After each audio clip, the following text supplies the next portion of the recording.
Hello everyone, good evening. This is Varsha Patil and today we are going to learn about your history's 11th lesson, that is struggle for equality म्हणजे समतेचा लढा. Okay.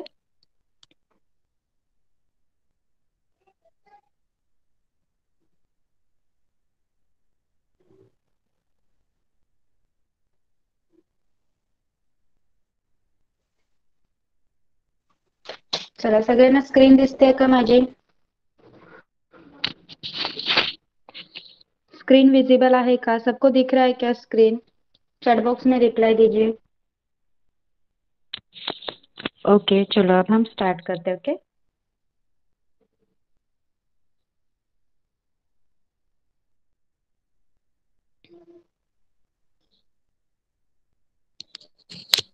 So here is your 11th lesson, that is struggle for equality. Okay. In the progress of modern India, struggle for political freedom was important. This struggle was based on broad philosophy of man's emancipation. Okay. म्हणजेच आधुनिक Bharat, modern India is आधुनिक Bharat. Okay. जेव्हा आधुनिक भारत तयार होत होता तेव्हा काय होत होतं, राजकीय स्वातंत्र्याचा लढा काय होता, महत्वाचा होता. What is political freedom? Political freedom मतलब क्या होता है, म्हणजेच राजकीय स्वातंत्र्य. ओके. जेवढे इंडियन्स आहेत, इंडियामध्ये राहणाऱ्या, भारतात राहणाऱ्या जेवढ्या व्यक्ती आहेत त्यांना काय पाहिजे होतं, पॉलिटिकल फ्रीडम. ओके. स्वातंत्र्य कसं पाहिजे होतं, तर राजकीय स्वातंत्र्य पाहिजे होतं. This struggle was based on broad philosophy of man's emancipation. मग हा स्ट्रगल होता, हा लढा होता, ये जो लड़ाई थी वो किस पे बेस्ड थी, मैन्स इमॅन्सिपेशन, दॅट इज मानव मुक्ती. मानव मुक्ती म्हणजे काय, आता ब्रिटिशांनी काय केलेलं, आपल्यावर भरपूर प्रमाणात त्यांचे रूल्स किंवा त्यांचा पॉलिटिकल अजेंडा असा होता की त्याच्यात जेवढे सामान्य व्यक्ती होते, जो आम आदमी थे, उनको बहुत सारी तकलीफें होती थी. ओके. मग त्याच्यातून त्यांना बाहेर निघायचं होतं. Therefore, in the course of this struggle, along with political dependence, there was opposition to things like feudalism, social inequality, economic exploitation. म्हणजेच आता या पॉलिटिकल फ्रीडम पाहिजे होता लोकांना. ओके. लोगों को क्या चाहिए था, राजकीय स्वातंत्र्य चाहिए था. म्हणजेच मग त्याच्यामुळे त्याच्यासोबत काय काय गोष्टींना अजून विरोध होऊ लागला. मग त्या गोष्टी कोणत्या होत्या, सरंजामशाही, सामाजिक विषमता. वर्षा मॅडम, ओके. वर्षा मॅडम तुमचं स्क्रीन हा. झूम करा. तुम्ही ओके. जेवढं शिकवताय, जेवढं वाचताय तेवढं स्क्रीन मध्ये येऊ द्या. आणि दुसरी गोष्ट, तुमचा आवाज मध्ये मध्ये कट होतोय, तर जस्ट चेक करा. मुलं मेसेज टाकतायत तर त्यांचे थोड्या थोड्या वेळाने तुम्ही मेसेज बॉक्स मध्ये जाऊन चेक करा. Okay okay. Okay. Okay, please continue. Okay. आता येतोय का आवाज सगळ्यांना? अभी आवाज सुनाई दे रही है मेरी क्लियर? रिप्लाई दीजिए चैट बॉक्स में. ओके. चलिए.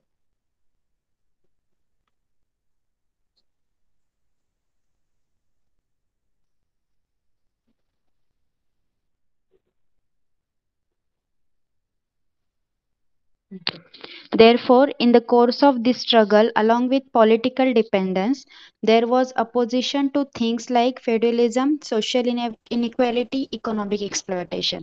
म्हणजेच जेव्हा स्ट्रगल चालू होतं, पॉलिटिकल फ्रीडम पाहिजे होतं लोकांना, बरोबर, स्वातंत्र्य पाहिजे होतं लोकांना, त्यामुळे काय सुरू झालं, आपल्या इथे लढा सुरू झाला. मग त्या लढ्यामध्ये काही काही अजून गोष्टींना विरोध होऊ लागला.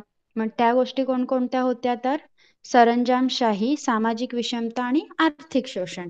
आता सरंजामशाही म्हणजे काय, सरंजामशाही मतलब क्या, इसमें क्या होता था, जो मालिक है वो हमारी सारी जमीनें ले लेता था और उसके म्हणजे त्याच्या बदल्यात काय करायचं, तो उसके बदले में शेतकऱ्यांना मतलब फार्मर्स को सिर्फ प्रोटेक्शन देता था. ओके.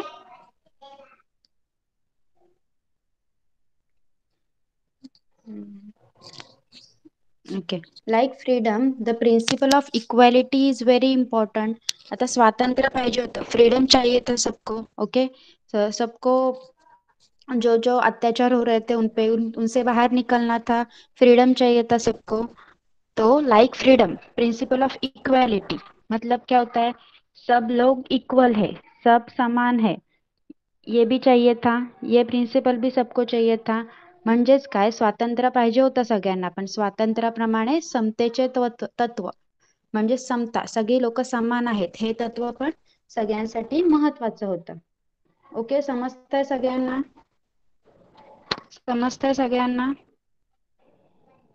ओके, चला आपण कंटिन्यू करूया. ओके.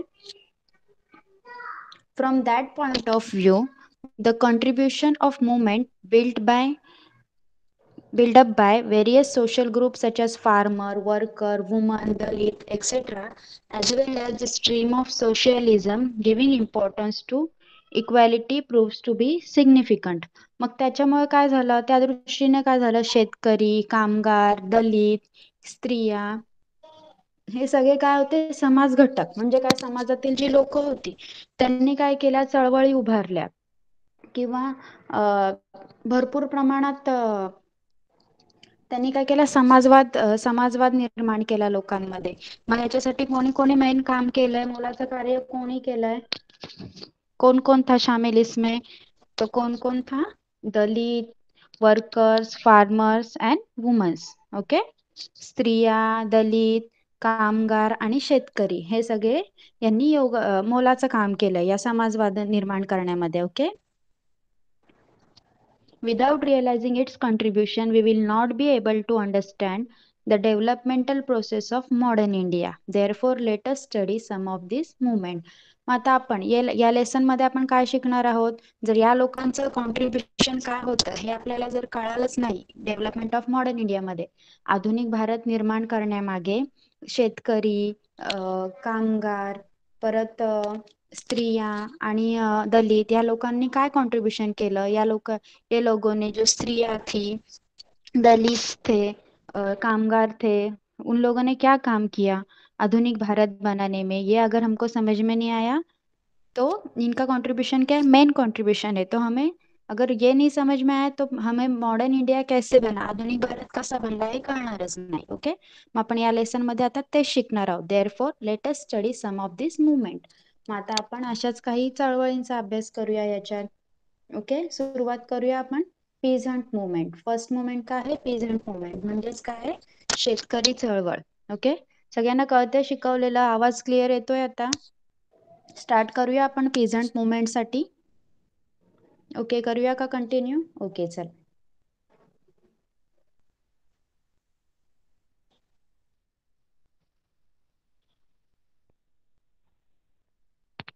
ओके. पीझंट मुवमेंट म्हणजेच काय, शेतकरी चळवळ. Okay. The Indian farmers had to suffer due to the ill effect of British economic policy. त्या म्हणजेच काय, ब्रिटिश इकॉनॉमिक पॉलिसी म्हणजे ब्रिटिशांचा आर्थिक धोरण. या ब्रिटिशांचा जे आर्थिक धोरण होतं त्याचे खूप वाईट परिणाम म्हणजेच दुष्परिणाम हे भारतीय शेतकऱ्यांना भोगावे लागायचे. जो ब्रिटिश इकोनॉमी थी वो इकोनॉमी, उसके बहुत इल इफेक्ट्स थे, बहुत गंदे इफेक्ट वो क्या करना पड़ते थे, किसको भुगतने पड़ते थे, भारत के फार्मर्स को. Okay. The British government use to protect the landlord and money lender. मग ब्रिटिश का शेतकऱ्यांना का त्रास व्हायचा, कारण ब्रिटिश गव्हर्नमेंट काय करायची, कोणाला प्रोटेक्शन द्यायची, तर जमीनदार आणि सावकार. जमीनदार आणि सावकार काय करायचे, लोकांना त्रास देत राहायचे. बरोबर. शेतकऱ्यांकडनं शेतसारा वसूल करायचे, त्यांना कर्ज द्यायचे, पण त्याच्यावर खूप दुप्पट व्याज लावायचे, त्यामुळे शेतकऱ्यांना खूप त्रास व्हायचा. पण ब्रिटिश सरकार काय करायचे, ह्या लँडलॉर्ड आणि मनी लेंडर ह्या जमीनदार आणि सावकारांनाच नेहमी प्रोटेक्शन द्यायची. ओके. क्या करती थी ब्रिटिश सरकार, जो हमारे फार्मर्स है, फार्मर्स क्या करते थे, अगर उनके पास पैसे नहीं होते थे वो तो उनकी जमीन रखते थे गिरवी, वो लेंडर्स के पास, मनी लेंडर और लैंडलॉर्ड्स के पास। तो ब्रिटिश सरकार क्या करती थी, उन्हीं को प्रोटेक्शन देती थी, और वो क्या करते थे, जो हमारे फार्मर्स है उनकी जमीन हड़प लेते थे और उनको बहुत परेशान करते थे। On many occasions the farmers rose against this injustice. मग खूप खूप काही काही वेळा काय झालं, भरपूर वेळा आता शेतकऱ्यांना हे सगळं असह्य झालं होतं, म्हणून शेतकऱ्यांनी या अन्यायाविरुद्ध बहुतेक वेळा उठाव केले. Okay. The peasants in Bengal formed their union and revolted against the compulsion of cultivating indigo. आता इथे एक चळवळ दिलेली आहे बघा. काय दिलं आहे, बंगालमध्ये जे शेतकरी होते त्यांनी काय केलं, ब्रिटिश सरकारने काय केलेलं, त्यांना काय सांगितलेलं की नीळ, इंडिगो इज नीळ, हा, नीळ उत्पादन करायचं आहे, त्याची सक्ती केलेली होती. उनको सख्त किया था कि आपको नील ही कल्टिवेट करना है, ओके, इंडिगो कल्टिवेट करना है. मग त्यांनी काय केलेलं आहे, बंगालचे जे शेतकरी आहेत, जे फार्मर्स आहेत, त्यांनी एक कृषी संघटना स्थापन केलेली. ओके. एक काय केलेली, कृषी संघटना म्हणजे त्यांची युनियन, त्यांनी सगळ्यांनी एकत्र येऊन एक युनियन स्थापन केलेली आणि ब्रिटिश सरकार विरुद्ध लढा केलेला. Okay. The play Neil Darpan, written by Deenbandhu Mitra, brought to the notice of the society the wretched condition of the peasant producing indigo.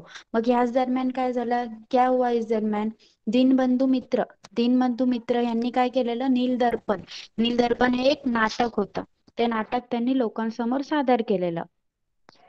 त्या नाटकाने काय झालं, त्या प्लेने त्यांनी क्या किया, उन्होंने क्या किया था, नील दर्पण नाम का जो प्ले था वो सारे समाज के सामने उन्होंने दिखाया था. वहाँ उसमें क्या था, शेतकरी होते जे, ओके, फार्मर्स थे, उनको क्या क्या भुगतना पड़ता है वो समाज के सामने लाया था. त्यांनी काय केलेलं, नीळ उत्पादन करणारे जे शेतकरी आहेत त्यांची हालाकीची स्थिती, त्यांना किती हालाकीत जगावं लागत होतं, हे सगळं समाजाच्या नजरेसमोर आणलेलं. ओके.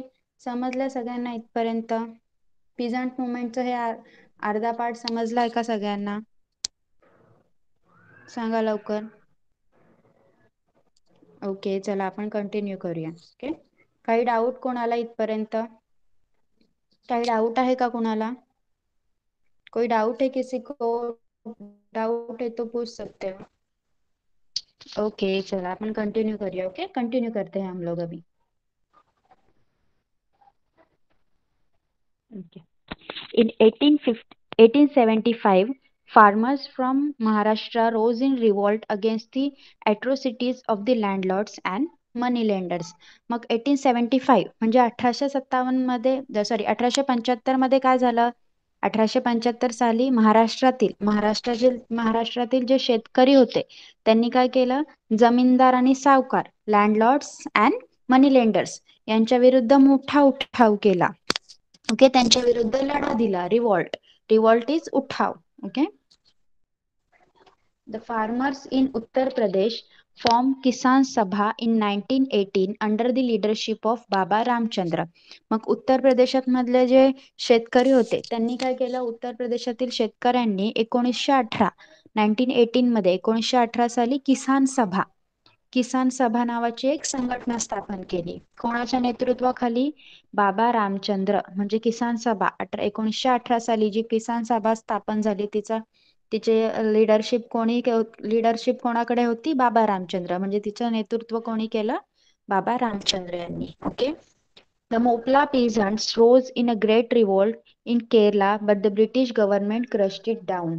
मग काय झालं, केरळमध्ये एक मोपला शेतकरी, म्हणजे ती मोपला म्हणून त्यांची एक प्रजाती आहे. Okay.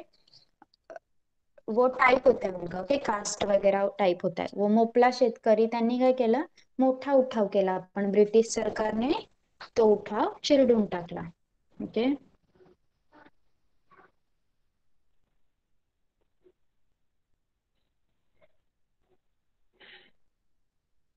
In 1936, with the initiative of Professor N.G. Ranga, the Akhil Bharatiya Kisan Sabha was established. Okay. मग काय झालं, 1936 में क्या हुआ, किसने इनिशिएटिव लिया, एनजी रंगा, प्रोफेसर एनजी रंगा, इन्होंने क्या किया, अखिल भारतीय किसान सभा स्थापन की. म्हणजेच 1936 साली काय झालं, कोणी हे घेतला, पुढाकार घेतला, कोणी इनिशिएटिव्ह घेतला, तर प्रोफेसर NG रंगा यांनी अखिल भारतीय किसान सभा स्थापन केली. ओके, समजलं सगळ्यांना? हे लक्षात ठेवायचं आहे, अखिल भारतीय किसान सभा कोणी स्थापन केली. ओके, समजलं सगळ्यांना? चॅट बॉक्स मध्ये रिप्लाय द्या.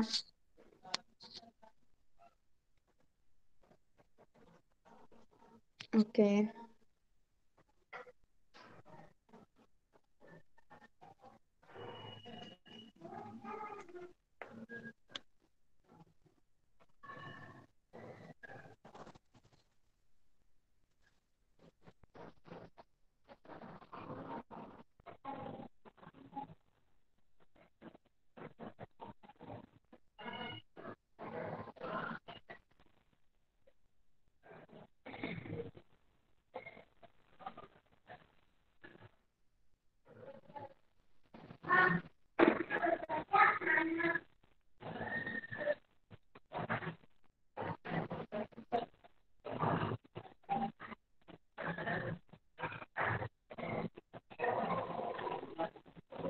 Okay. Swami Sahajanand Saraswati was the president of this organisation.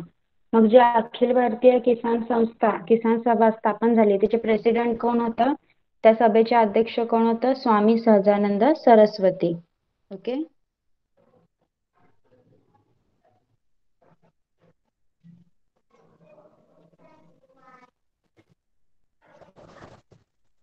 this Sabha presented a declaration of peasants' right to the Indian National Congress. या सभेने काय केलं, शेतकरी आहेत, जे शेतकरी आहेत त्यांचे राईट्स आहेत, हक्क, यांचा जाहीरनामा कोणाला दिला?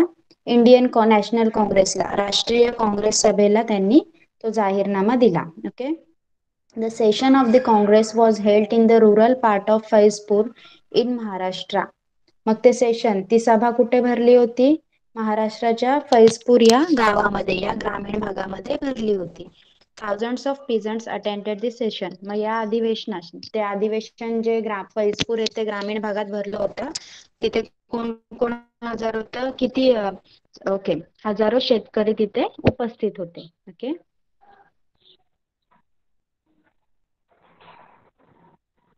समजलं इथे सगळ्यांना? इथपर्यंत समजलंय का? पीझंट मुवमेंट मधला अखिल भारतीय किसान सभा हा पार्ट समजलाय का सगळ्यांना? ओके,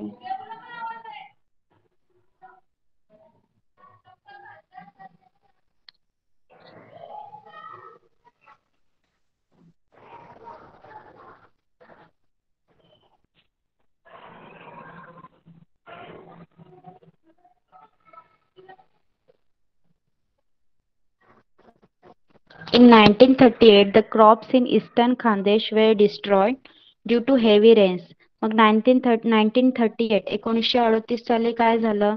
पूर्व खानदेशात खूप पाऊस पडला, त्याच्यामुळे त्यांची पिकं बुडून गेली. ओके, डिस्ट्रॉय झाली पूर्णपणे. क्या हुआ 1938 में? पूर्व खानदेश जो पार्ट है वहां पे क्या हुआ, बहुत ज्यादा बारिश की वजह से उनके जो क्रॉप्स थे, वो सब खेती थी, वो सब खराब हो गई. Okay, the condition of the farmers was miserable. In order to get the land revenue waived, Sane Guruji organize meetings and processions at many places. मग काय झालं, त्यामुळे शेतकऱ्यांची परिस्थिती काय झाली? खूप हालाकीची झाली. शेतकऱ्यांना खूप त्रास सहन करावा लागला, त्यांच्याकडे पिकं बुडाल्यामुळे काहीच राहिलं नव्हतं. मग शेतसारा होता जो, ओके, रिव्हेन्यू, लँड रिव्हेन्यू भरतात ना शेतकरी, लँड रिव्हेन्यू भरायचे तेव्हा, स्वतःची जमीन असून पण त्यांना ब्रिटिश सरकारला लँड रिव्हेन्यू द्यावं लागायचं, पैसे द्यावे लागायचे. ओके, त्याला शेतसारा, लँड रिव्हेन्यू असं म्हणतात. मग तो काय झाला, तो माफ करून घेण्यासाठी साने गुरुजींनी काय केलं, खूप ठिकाणी सभा किंवा मिरवणुका घेतल्या. ओके, ही टूक out marches on the collector office. मग त्यांनी काय केलं, कलेक्टर ऑफिस होता त्याच्यावर मोर्चे काढले, त्यांनी मोर्चे नेले कलेक्टर ऑफिसवर.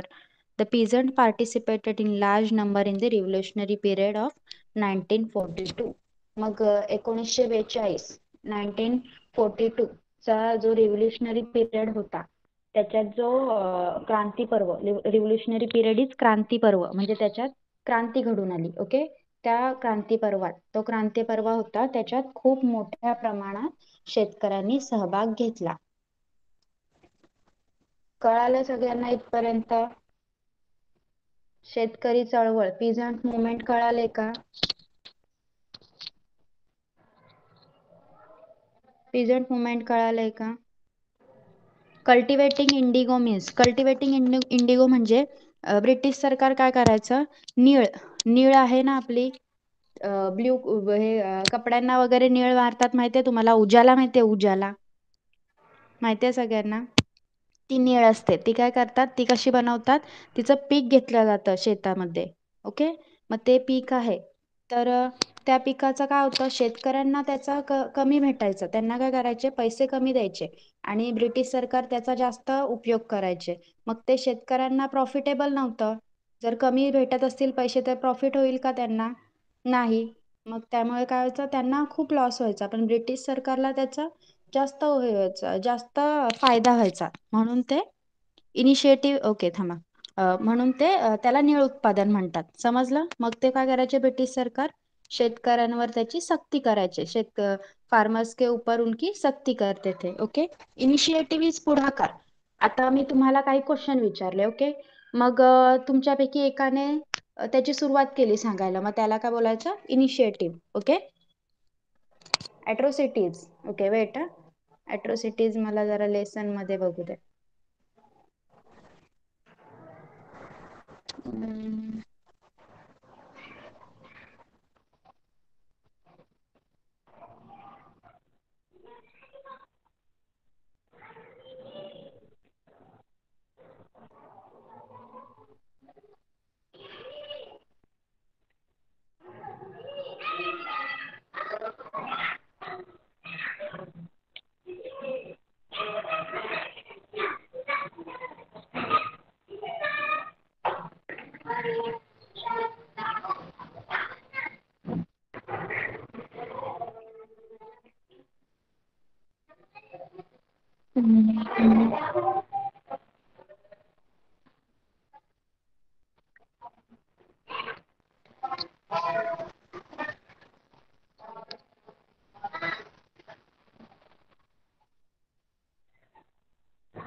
ओके, ॲट्रॉसिटीज इज अत्याचार. ओके, ॲट्रॉसिटीज म्हणजे काय, तर अत्याचार. ब्रिटिश लोक काय करायचे, ब्रिटिश ऑफिसर्स काय करायचे, त्यांचे जे प्रॉब्लेम्स होते, म्हणजे त्यांचे जे रूल होते, त्यांच्यामुळे लोकांवर ते अत्याचार व्हायचे. ओके, शेतकऱ्यांवर ते लादले जायचे, ते शेतकऱ्यांना मान्य नव्हते, त्याला अत्याचार असे म्हणतात. इमॅन्सिपेशन इज मानव मुक्ती. इमॅन्सिपेशन हे सगळे वर्ड्स मी अगोदर तुम्हाला जेव्हा पॅरा एक्सप्लेन केला तेव्हा सांगितलेले आहेत. ओके ओके, चला करू कंटिन्यू पुढे. ओके,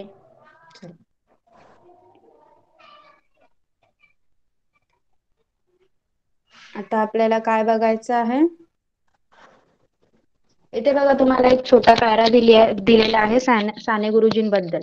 साने गुरुजींबद्दल सांगितलेलं आहे, आपण फक्त वाचूया. Okay, Sane Guruji built up unity of the workers. He tried to create strong center of workers union at Dhule, Amalner. He was the president of Mill Workers Union of Amalner. He went on fast on unto death to open the doors of Vitthal temple at Pandharpur for Dalits. काय दिलेला आहे बघा, क्या दिया है, साने गुरुजींनी काय केलं, कामगारांची एकजूट बांधली. उन्होंने क्या किया, जो कामगार थे, ओके, जो वर्कर थे, उनको एक साथ लिया, म्हणजेच काय, त्यांना एकत्र केलं, की तुम्ही जर एकत्र आवाज उठवला तरच तुमचं ऐकलं जाईल, याच्यासाठी. ओके, धुळे अमळनेर ही काय होती, एक कामगार संघटना होती, वर्कर युनियन होते. त्यांनी काय केलं, त्याला क्रिएट अ स्ट्रॉंग सेंटर, एकदम प्रबळ, म्हणजे जर ते एकत्र आले तरच ते स्ट्रॉंग होतील, त्यामुळे त्यांनी धुळे अमळनेर ही कामगार संघटना उभारली. ओके. आणि ते कशाचे अध्यक्ष होते, प्रेसिडेंट कशाचे होते? धुळे अंमळनेर मिल वर्करची एक युनियन होती, गिरणी कामगार असतात जे मिल वर्कर, त्यांची युनियन होती, त्याचे ते अध्यक्ष होते. अजून त्यांनी काय काय काम केलं? पंढरपूरला विठ्ठल मंदिर आहे माहितीये ना, मग ते विठ्ठल मंदिर पूर्वी दलितांसाठी खुलं नव्हतं, दलित लोकांना तिथे प्रवेश नव्हता. मग त्यांनी काय केलं? पंढरपूरचं विठ्ठल मंदिर हे दलितांसाठी ओपन व्हावं, उनको भी वहां पे प्रवेश मिले, उसके लिए क्या किया? उपोषण. काय केलं त्यांनी? उपोषण केलं, आमरण उपोषण केलं त्यांनी. ओके, समजलं सगळ्यांना? समजलंय का हा पॅरा? आपण कामगार संघटन, वर्कर युनियनला सुरुवात करूया का?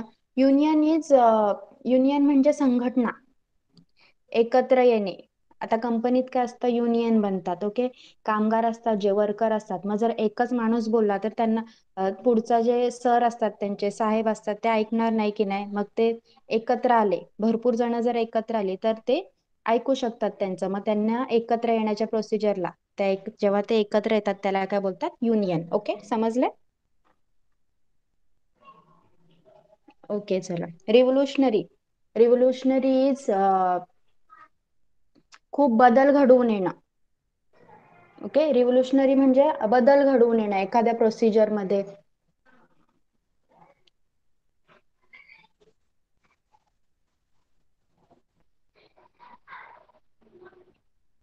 चला, आता वर्कर युनियनला स्टार्ट करूया आपण. वर्कर युनियन इज कामगार संघटन. Okay. In the latter in the latter half of 19th century, textile mills, railway companies and such industries were started in India. आता 19th सेंचुरीच्या लॅटर हाफ मध्ये म्हणजे 19व्या शतकाच्या उत्तरार्धात, म्हणजे संपत आलेला असेल अशा वेळेत काय झालं? भारतामध्ये काय सुरू झालं? कापड गिरण्या, रेल्वे कंपन्या यांसारख्या उद्योगांची सुरुवात झाली. क्या क्या शुरू हुआ तभी भारत में? टेक्सटाईल मिल्स म्हणजे कापड गिरण्या, जिथे कापड बनवला जायचा. ओके. रेल्वे कंपन्या सुरू झाल्या. ओके, रेल्वे कंपन्या की सुरुवात हो गई. The workers group had not arose in a large scale, but in this period efforts were made to solve the problem of the worker. पण या पिरियड मध्ये काय झालं? कामगार वर्ग आहे जो वर्कर्सचा जो ग्रुप आहे, आता विचारलं ना तुम्ही युनियन, मग त्याला काय बोलतात? वर्कर्सचा group of worker is union. Okay, तर तो वर्करचा ग्रुप आहे, कामगार वर्ग आहे, तो मोठ्या प्रमाणात तयार नव्हता झाला. पण तरीही या काळात पण काय झालं? कामगारांचे जे प्रश्न आहेत, त्यांचे जे प्रॉब्लेम्स आहेत, ते प्रॉब्लेम्स सोडवले गेले, सोडवण्याचे प्रयत्न केले गेले. मग ते कोणी केले ते आता आपल्याला ह्याच्यात शिकायचं आहे. ओके, जो कामगार थे, जो वर्कर्स थे टेक्सटाइल्स मिल्स में, रेलवे कंपनीज में, उनके कुछ प्रॉब्लम्स होते थे, उन्हें सॉल्व करने के लिए किस किसने इनिशिएटिव लिया वो हमें देखना है. Okay, Shashipada Banerjee and Narayan Meghji Lokhande organize the workers at local level. आता कोणी सुरुवात केली बघा? शशीपद बॅनर्जी आणि नारायण मेघाजी लोखंडे यांनी काय केलं? स्थानिक पातळीवर म्हणजे लोकल लेवलवर म्हणजे तिथेच असणारे, आता रेल्वे कंपनीत, तर त्या रेल्वे कंपनीत काम करणारे जे लोकल लेवलवर वर्कर आहेत त्यांना एकत्र केलं, त्यांचं संघटन केलं. Okay. Lokhande's contribution to the working class movement was so valuable that he is described as father of Indian workers movement. मग लोखंडे, नारायण मेघजी लोखंडे यांनी काय केलं? कामगार विषयक जे कार्य आहे, जे काम आहे, ते एवढं मोठ्या प्रमाणात होतं की त्यांना काय बोललं जातं? भारतीय कामगार चळवळीचे जनक. Okay, father of the Indian worker. Okay, father of the Indian worker movement. Okay, मग तुम्हाला क्वेश्चन विचारला जाईल, आपको क्वेश्चन पूछा जा सकता है की who was the father of Indian workers movement? मग कोण होतं? सांगा मला लवकर. Who was the father of Indian workers movement? सांगा, लिहा पटकन, लिहा चॅट बॉक्स मध्ये, कोण होतं?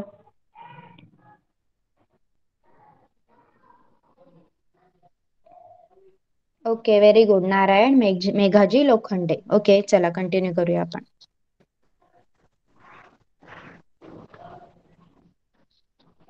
आता आपल्याला त्याच्याबद्दल काही थोडीशी माहिती दिलेली आहे. ओके, ती बघूया आपण. The native place of Narayan Meghaji Lokhande was Kanhesar near Saswad in Pune district. मग त्यांचं जे नेटिव्ह प्लेस होतं, मूळ गाव होतं, ते कुठं होतं? सासवड जवळ, पुणे जिल्ह्यातील सासवड जवळ कान्हेसर हे त्यांचं नेटिव्ह प्लेस होतं, त्यांचं गाव होतं. Okay. He form the mill workers union non as Bombay mill hands association in 1890. मग त्यांनी काय केलं 1990 मध्ये? क्या किया उन्होंने 1890 में? तर ही form Bombay mill hands association, ही गिरणी कामगारांची त्यांनी काय केली? एक संघटना बनवली. Okay. This workers union is believed to be the beginning of organize movement in India. मग अगोदर त्यांनी लोकल लेवलवर काम केलेलं, पण मग जेव्हा त्यांनी बॉम्बे मिल हँड्स असोसिएशन तयार केली तेव्हा मेन म्हणजे भारतात काय झालं? कामगार संघटना चळवळीची मेन सुरुवात झाली. Okay. He was also the chairman of Mumbai branch of Satyashodak Samaj founded by Mahatma Phule. Mahatma Jyotiba फुलेंनी ज्या सत्यशोधक समाजाची स्थापना केलेली त्याची मुंबईमध्ये एक ब्रांच होती. ओके. मग त्याचे हेड कोण होते? सत्यशोधक समाजाचे हेड कोण होते? Narayan Meghaji Lokhande. Okay. Due to his efforts, from 10 June 1980, the workers started getting weekly holiday on Sunday. मग कामगारांना जी संडेची सुट्टी असते ना, ती यांच्याच नारायण मेघाजी लोखंडे यांच्याच प्रयत्नांमुळे मिळालेली आहे. मग संडेची जी साप्ताहिक सुट्टी असते ती कधीपासून मिळायला लागली? 10 जून 1890. ओके. 10 जून 1890 से संडे का जो छुट्टी है हमें हॉलिडे वो मिलने लगा है. ओके. समजलं सगळ्यांना इथपर्यंत? समजलंय का? कामगार संघटनमध्ये आता शिकवलं तेवढं समजलंय का? वर्कर्स युनियन मध्ये? चला रिप्लाय द्या चॅट बॉक्स मध्ये, समजलंय का? ओके. इथे कोणाला काही डाऊट, या पार्ट मध्ये कोणाला काही डाऊट असेल तर विचारा.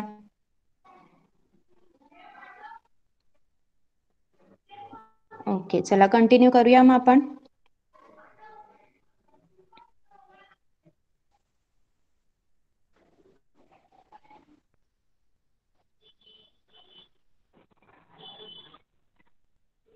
चला. At the same time, an agitation was launched against the wretched condition of the tea plantation worker in Assam. मग याच वेळी काय झालं? आसाममध्ये काय होतं? टी प्लांटेशन होतं की नाही, चहाच्या मळ्यात शेतकरी काम करतात. ओके. चहाचे मळे असतात तिथे कामगार काम करतात. मग त्यांचं काय झालं? व्रेज कंडिशन म्हणजे दारुण अवस्था, अतिशय वाईट अवस्था. ओके. दारुण अवस्था म्हणजे वाईट अवस्था, म्हणजे दरिद्री अवस्था. ओके. दरिद्री अवस्था. या अवस्थेविरुद्ध आंदोलन करण्यात आले.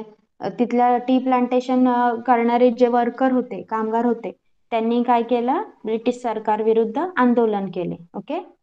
In 1899 the great Indian peninsular railway workers called for a strike for their demand. मग 1899 मध्ये 1899 मध्ये काय झालं? ग्रेट इंडियन पेनिन्सुलर GIP ही रेल्वे आहे. ओके. ही रेल्वे कंपनी आहे.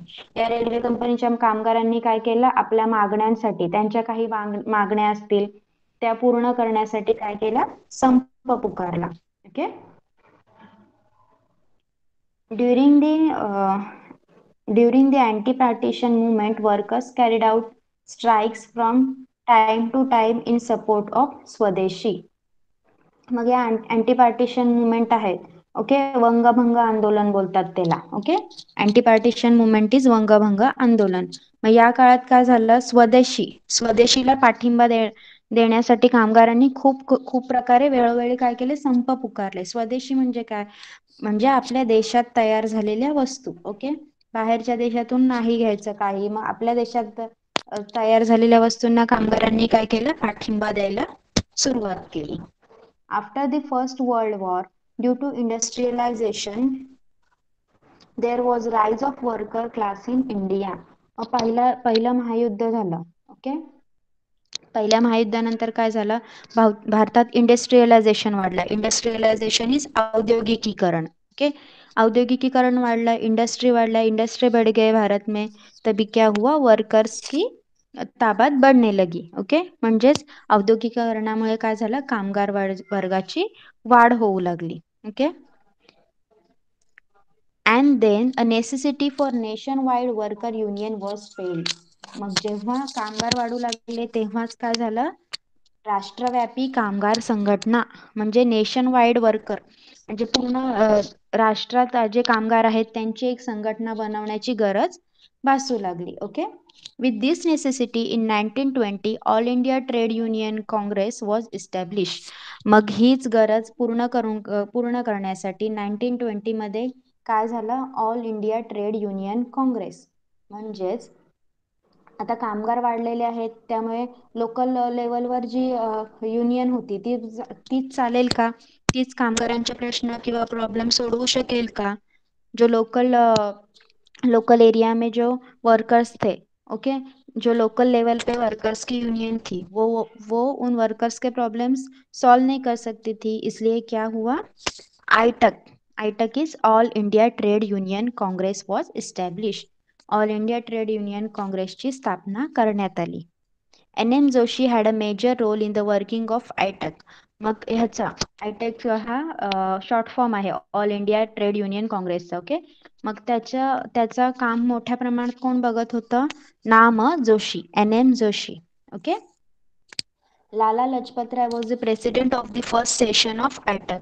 मग त्याचं फर्स्ट सेशन म्हणजे पहिलं अधिवेशन, त्या सभेचं जे पहिलं अधिवेशन भरवण्यात आलं त्याचे प्रेसिडेंट कोण थे वो प्रेसिडेंट आयटेक के, Lala Lajpat Rai. Okay, he told the workers to actively participate in the national movement. मग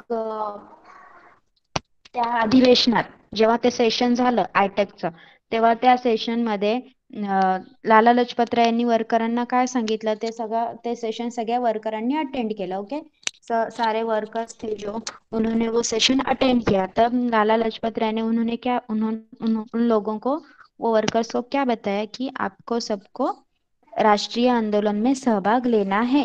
म्हणजे राष्ट्रीय आंदोलनात तुम्हाला सगळ्यांना सहभाग घ्यायचा आहे असं सांगितलं. ओके, समजलं सगळ्यांना इथपर्यंत? समजलंय का सगळ्यांना, सांगा लवकर.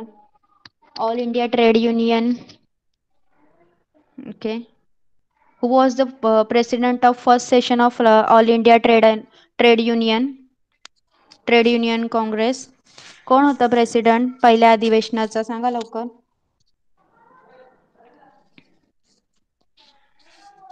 Who was the president of All India Trade Union Congress. Okay, very good. चला, म्हणजे समजते तुम्हाला. ओके, कंटिन्यू करूया आपण.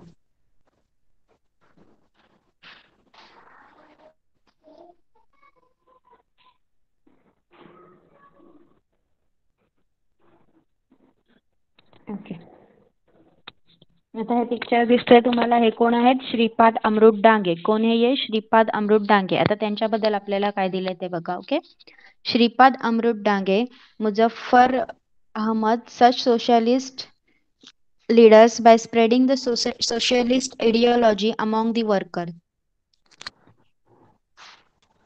ओके, म्हणजेच काय, सोशलिस्ट इडिओलॉजी, समाजवादी विचार. ओके, समाजवादी विचार पसरवण्याचं काम कोणी केलं लोकांमध्ये, कोणकोणत्या सोशल लीडर्सनी केलं, तर श्रीपाद अमृत डांगे आणि मुझफ्फर अहमद यांसारख्या जे समाजवादी विचारांचे नेते होते त्यांनी काय केलं, लढाऊ संघटना उभारण्याचे कार्य केले. ओके, सोशलिस्ट इडिओलॉजी म्हणजे समाजवादी विचार. ओके,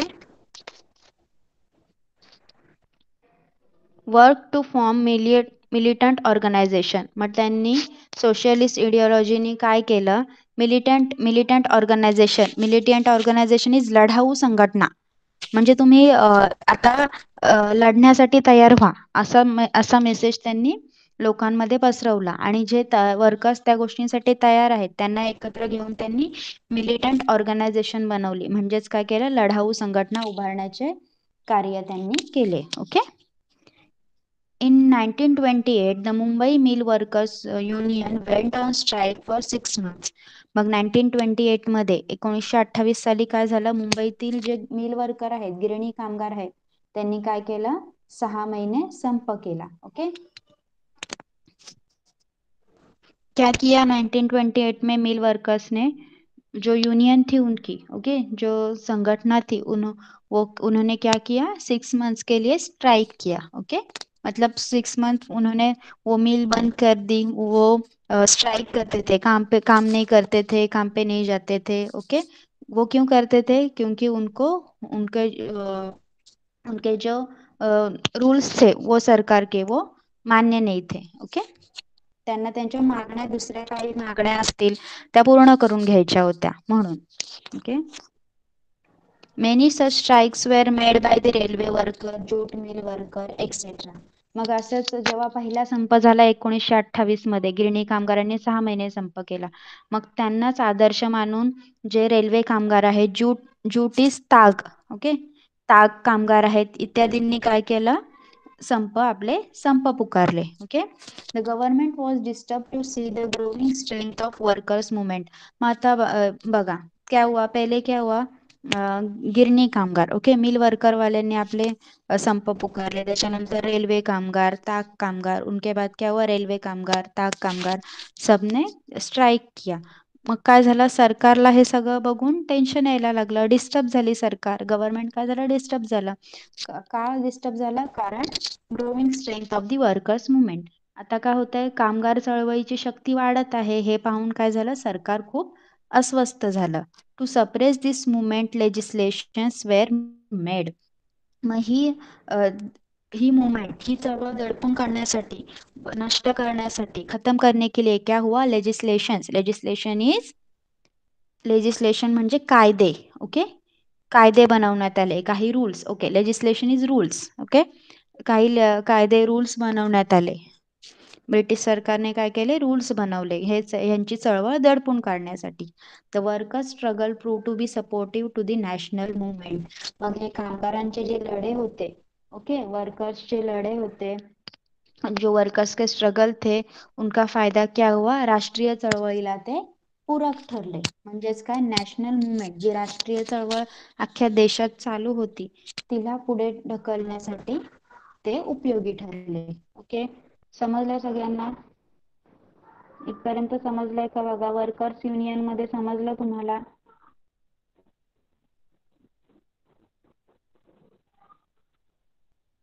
वर्कर्स युनियन मध्ये आपण काय काय शिकलो, समजलंय का.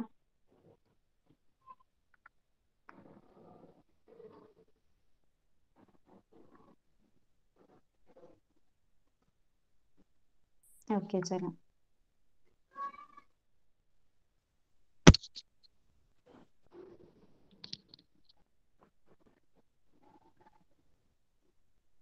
ओके, आता येतोय का आवाज क्लिअर, बरोबर आवाज येतोय का आता, सांगा. ओके, चला आपण कंटिन्यू करूया. ओके,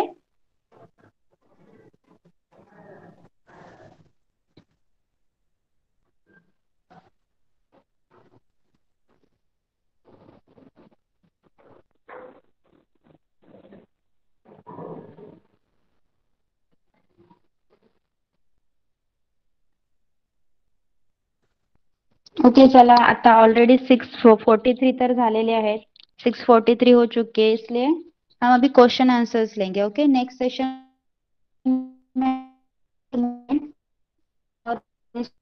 लेंगे. ओके, आता आपण क्वेश्चन आन्सर घेऊया का.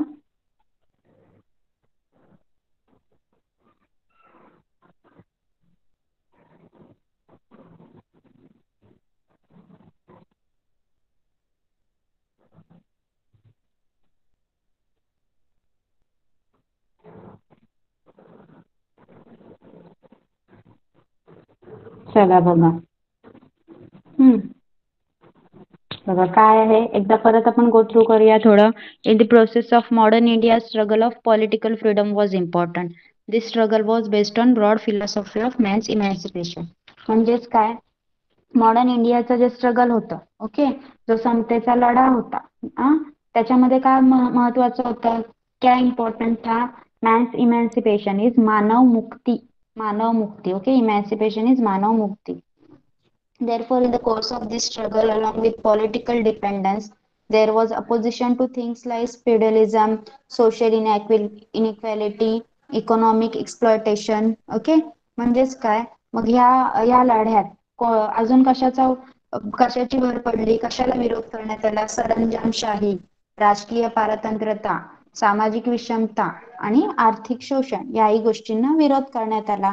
Like freedom, the principle of equality is very important. म्हणजे जर फ्रीडम पाहिजे, आता फ्रीडम दिलं पण त्याच्या सगळ्यांना इक्वॅलिटी म्हणजे इक्वली स्थान नाही देण्यात त्याला कोणाचे. आता आपल्यालाच बघा, तुम्हाला घरात जर दोन भाऊ बहीण असेल तर एकाला जास्त दिलं एकाला कमी दिलं याच्यावर वाद होतात की नाही.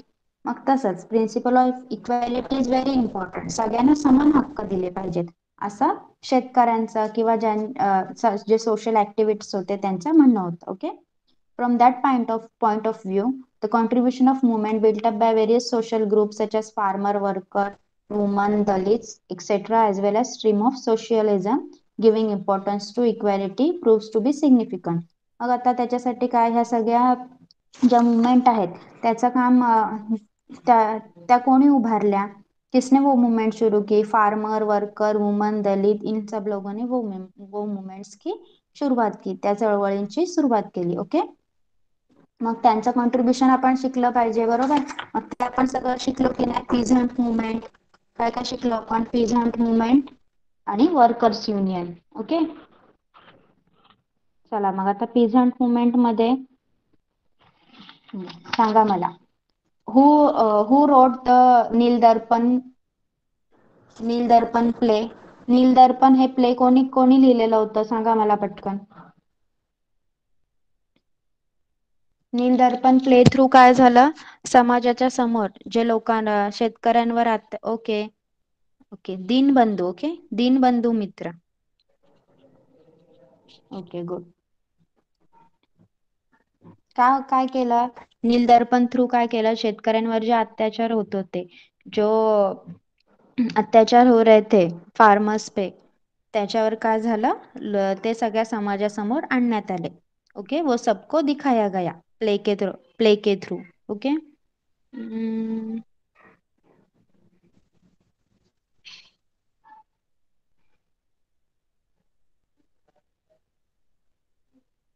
Okay, who form the Kisan Sabha in Uttar Pradesh in 1918? Who was the leader of Kisan Sabha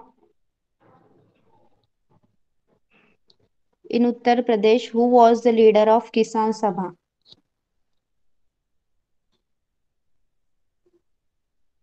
Okay, very good.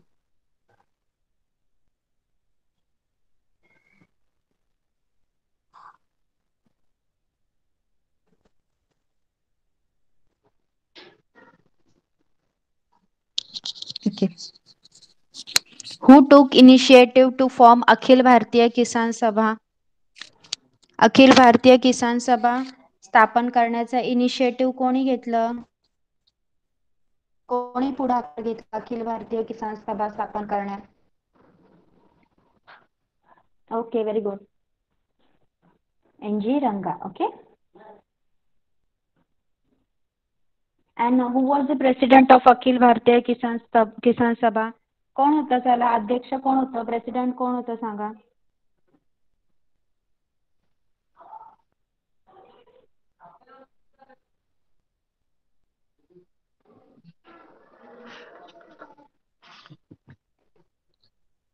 Okay, Swami Sahajanand Saraswati. Okay,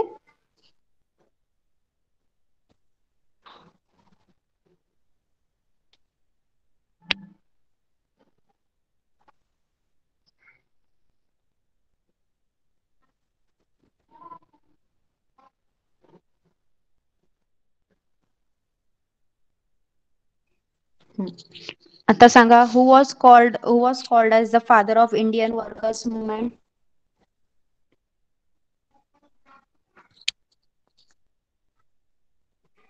Who was called as the father of Indian workers movement?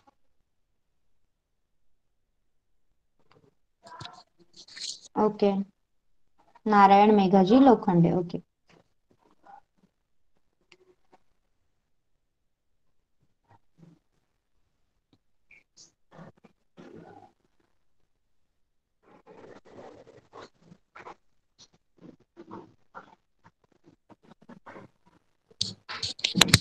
When the All India Trade Union Congress was established, आयटकची स्थापना कधी करण्यात आली? All Indian Trade Union Congress कधी establish झालाय सांगा लवकर. कधी स्थापना करण्यात आली आयटकची? Okay, in 1920. Okay, very good.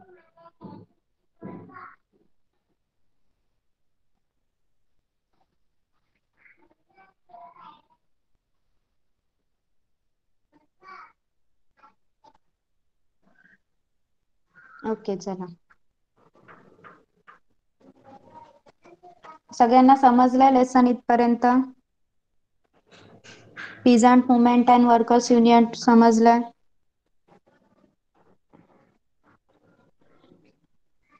Okay, मी काही वर्ड्स देते ते तुम्ही लिहून घ्यायचे आहेत आणि त्यांचे मिनिंग लर्न करायचे आहेत. ओके,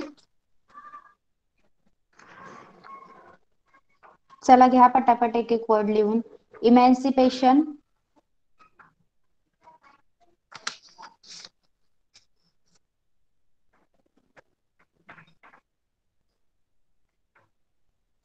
फ्युडलिझम इज सरंजामशाही.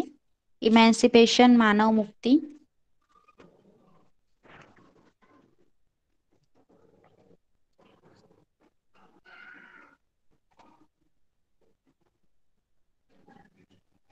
Political dependence. Okay okay, okay, I will post it.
Okay, चला मी हे सगळं वर्ड्स जे आहेत त्याचे मिनिंग्स तुम्ही लर्न करायचे आहेत ते मी तुम्हाला चॅट बॉक्स मध्ये पोस्ट केलेले आहेत.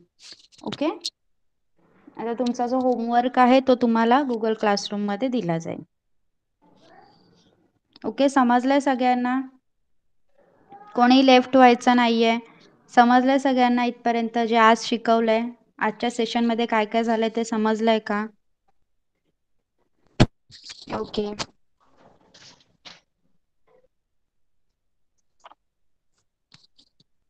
चला आपण हे सेशन इथेच संपूया. तुम्हाला तुमचा होमवर्क पोस्ट केला जाईल. Okay,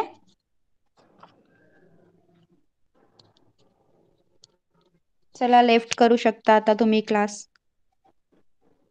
okay, bye bye.